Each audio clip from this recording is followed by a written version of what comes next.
सौम्य आणि आपण बघताय सह्याद्रीचा राखणदार। आज आपल्या कार्यालयाला भेट देण्यासाठी आलेले आहेत पुणे फाउंडेशनचे अध्यक्ष प्रकाशजी खरवडे। गेल्या अनेक दिवसांपासून हे नाव आपण सगळीकडे चर्चेत ऐकत आहोत। प्रकाशजी खरवडे पुणे फाउंडेशनच्या माध्यमातून विद्यार्थ्यांसाठी शालेय साहित्यांची मदत असेल, वृक्षारोपणाचे कार्यक्रम असेल, दीनदलित दुबळ्यांसाठी आर्थिक मदत असेल, आरोग्य सेवेमध्ये त्यांचे मेडिकलचे कॅम्प असेल, त्यासोबतच आता पुणे फाउंडेशनने गणेश उत्सवामध्ये गणेश मंडळाची स्थापना करून या पहिल्यांदाच गणेशांची स्थापना केली आणि त्यासोबतच त्यात सामाजिक उपक्रम राबवले, ज्याच्यामध्ये हेल्थ चेकअप असेल, रक्तदान शिबिर असेल, त्यासोबतच भजन संमेलन असेल, अशा विविध कार्यक्रमांनी त्यांनी गणेशोत्सव साजरा केला। आणि त्यासोबतच गणपती बाप्पांना विसर्जित करत असताना, गणेशाचं विसर्जन करीत असताना त्यांनी एक चांगला संदेश देण्याचा प्रयत्न केला।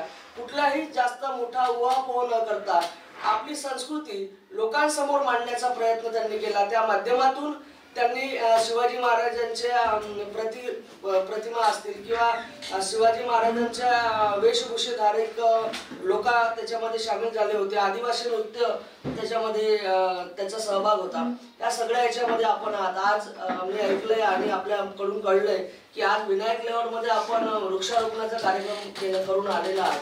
काय नेमका हा सगळा प्रकार आपण जे उपक्रम राबवत आहे, काय नेमका उद्देश आहे पुणे फाउंडेशनचा आणि आज जे वृक्षारोपणाचं जे कार्य महान कार्य आपण हातात घेतोय ते नेमकं का करावं असं वाटतंय, का उद्देश आहे त्याबद्दल आम्हाला जाणून घ्यायचं। नमस्कार। आज आपण विनायक लेआउट मध्ये जे वृक्ष लागवड केली त्याची सुरुवात म्हणजे आम्ही पुण्याचा राजा जो गणेश मंडळाची स्थापना केली होती त्या प्रित्यर्थ तिथे विनायक लेआउट मध्ये आम्हाला आरतीकरिता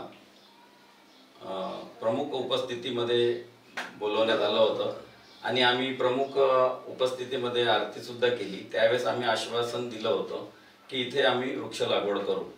त्याचं कारण असं होतं, खूप मोठा परिसर दिसला पण तो असा विखुरलेला होता आणि तिथे झाडाची कमतरता दिसत होती। तर आम्ही पुणे फाउंडेशन ग्रुप तर्फे आम्ही 50 झाडं लावू असं आम्ही त्यावेळेस भाषणात बोललो होतो आणि त्या बोललेल्या शब्दाची जाणीव ठेवून आम्ही ते आज उपक्रम राबवला। आम्ही तिथल्या मंडळाचे अध्यक्ष आहे त्यांना फोन केला आणि त्यांना म्हटलं होतं आम्ही असं आश्वासन दिलं आहे। तर त्यांनी आम्हाला सांगितलं की बा तुम्ही झाडं जसे लावत आहे त्याच्यासोबत आम्हाला ट्री गार्ड सुद्धा द्या। मग आम्ही त्याच्यावर सुद्धा चर्चा केली व आमच्या सर्व ग्रुप मेंबर्सनी आर्थिक मदत करून आम्ही तो झाड लावून झाडाचं ट्री गार्ड लावून पूर्ण त्यांना वृक्ष लावून आम्ही दिलेले आहे। त्याचा एकच संदेश आहे, जे पर्यावरणात जी आता उष्णता वाढली आहे, इथे विविध कंपन्या आल्या आहेत, प्रदूषण वाढत चाललंय, त्याला कुठंतरी आळा बसला पाहिजे। एक आम्हाला असा संदेश द्यायचा आहे पुणे फाउंडेशन ग्रुपच्या माध्यमातून, ऑक्सिजन ओझोन लेअर कमी होत चालली, ती वाढली पाहिजे, प्रदूषणावर आळा आला पाहिजे। ज्या कंपन्या येत आहेत त्या सुद्धा प्रदूषण रहित आहे, कोणत्याही म्हणजे प्रदूषण विरहित कंपन्या नाही आहेत। त्यांना कसं आहे, प्रत्येक कंपनीला चिमण्या बसवावं लागतो, त्या सुद्धा आतापर्यंत बसवल्या गेल्या नाहीये आणि त्याची सुरुवात आपल्याला इथून छोट्याशा कल्पनेतून आम्ही केली। आम्ही आश्वासन दिलं, त्याची आज आम्ही पूर्तता केली। बरोबर आहे, आता सरांनी जे सांगितलं अत्यंत खरं आहे आणि त्याचं प्रत्यक्ष उदाहरण आपण इथे बघू शकत आहेत की आम्ही 5 मिनिटं झाले पंखा बंद केला आणि आमच्या शरीरात घामांच्या धारा अक्षरशः व्हायला लागलेल्या आहे।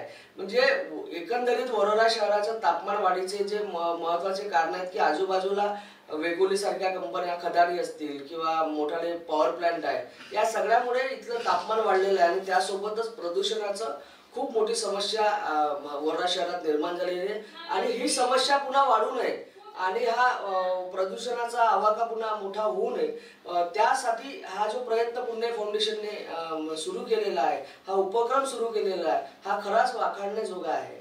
आणि खरंच मी एक वरोराकर म्हणून आपलं धन्यवाद मानतो की आपण असतील किंवा हरित मित्र परिवार आहे, या ज्या संस्था आहेत या संस्था आपल्या पर्यावरण रक्षणासाठी सतत झटत असतात आणि वृक्षारोपणाच्या माध्यमातून म्हणा किंवा इतर उपक्रमाच्या माध्यमातून आपण केलेलं कार्य खरंच कौतुकास्पद आहे।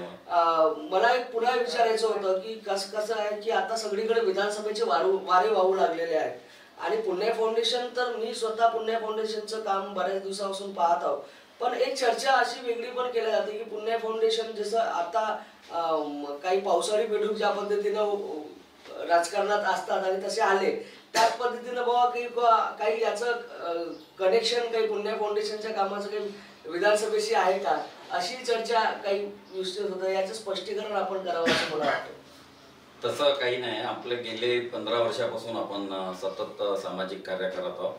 आपण अल्फर एक कुटुंब होतं जे क्षतिग्रस्त झालं होतं, त्यांना आपण भीक मागू आंदोलन करून आपण त्यांच्या अकाउंटमध्ये 50,000 त्यावेळेस जमा करून दिले. आणि आता जस्ट पाचगावला जे कोटा जळला होता तिथं आम्ही पुणे फाउंडेशन ग्रुपतर्फे त्यांची पूर्ण आर्थिक मदत, वैद्यकीय मदत ती सुद्धा पुरवली. आणि याच्या पहिले आपण विधवा घटस्फोटित महिलांना साड्या वाटप करणे, अन्नदान करणे, इतर आरोग्यविषयक सेवा ह्या आपण पहिलेपासून पुरवत आलो आणि गेली 10-15 वर्ष झालं आपण हे कार्यरत आहोत. आता एक ग्रुपचा विस्तार झाला आहे म्हणून तो लोकांना आता थोडासा दिसून पडत आहे, पण तसं आमचं कोणतंही राजकीय असं पाऊल नाही आहे. आम्ही एक सामाजिक बांधिलकी म्हणून आणि सामाजिक एकोपा सगळ्या कास्टिझम मधले किंवा सगळ्या वर्ग, दलित, आदिवासी, इतर सर्व समाजाचे आमच्या ग्रुपमध्ये सर्व लोक आहेत आणि आम्ही सर्व उत्सव साजरे करतो. बरोबर. ते तर सगळं वरोडा शहर आणि इतर सगळे लोक बघतायत की पुण्य फाउंडेशनची वाटचाल कशा पद्धतीने चाललेली आहे. अत्यंत चांगलं कार्य आपल्या हातून घडत आहेत आणि परमेश्वराला एवढीच विनंती करतो की अजून चांगलं कार्य आपल्या हातून घडवं, अजून चांगल्या लोकांना, ज्या लोकांना मदतीची आवश्यकता आहे त्या लोकांपर्यंत मदत आपल्या माध्यमातून पोहोचो. आज आपण सह्याद्रीच्या राखणदारच्या कार्यालयाला भेट दिली त्याबद्दल मी सह्याद्रीच्या राखणदारतर्फे आपला आभार मानतो आणि पुढील आपल्या वाटचाली करता शुभेच्छा देतो. धन्यवाद.